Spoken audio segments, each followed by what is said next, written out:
उंटावत पॅटर्नची राज्यभर अंमलबजावणी व्हावी, गरोदर मातांसाठीच्या माहेर निवासाने धुळे जिल्ह्याचा आदर्श महाराष्ट्रासमोर।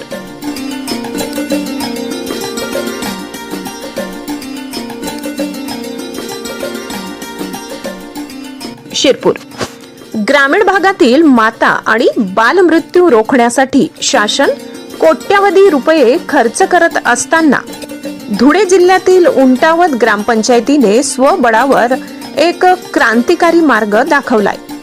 सरपंच मनीषा राजकपूर मराठे यांच्या पुढाकाराने गावात उभारण्यात आलेले माहेर निवास हे राज्यातील इतर ग्रामपंचायतींसाठी डोळे उघडणारे आणि शासनाने दखल घेण्यासारखे मॉडेल ठरले आहे। या उपक्रमांतर्गत ग्रामपंचायतीने गरोदर मातांसाठी एसी रूम, आरामदायी बेड, सकस आहार आणि फळांची मोफत सोय केली आहे।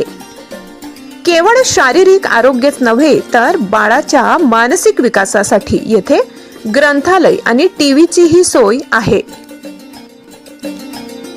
ग्रामीण भागात घरकाम आणि कष्टामुळे मातांच्या आरोग्यावर होणारा परिणाम रोखण्यासाठी हा मायेचा आधार अत्यंत महत्त्वाचा ठरत आहे।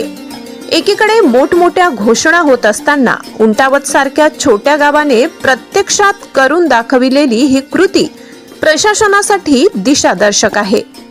राज्य सरकारने या अभिनव उपक्रमाची गांभीर्याने दखल घेऊन हा उंटावत पॅटर्न संपूर्ण महाराष्ट्रात लागू केल्यास ग्रामीण आरोग्य व्यवस्थेत मोठी क्रांती घडून येईल। आता वेळ आहे ती शासनाने या आदर्शाची पाठराखण करण्याची। ब्युरो रिपोर्ट धुळे, सहसंपादक अनिल बोराडे। मी राजकपूर मराठे, राहणार उंटावत। माहेर निवास ही संकल्पना ही आता सत्यात उतरलेली आहे। आपल्या ग्रामपंचायतीने, उंटावत ग्रामपंचायतीने सत्यात उतरवली। त्या ग्रामपंचायतीचा उद्देशच म्हणजे त्या माहेर निवासचा उद्देशच असा होता की गरीब महिलांना आणि गरोदर मातांना त्या ठिकाणी येऊन आराम कसा मिळेल, त्यांच्या आरोग्याचं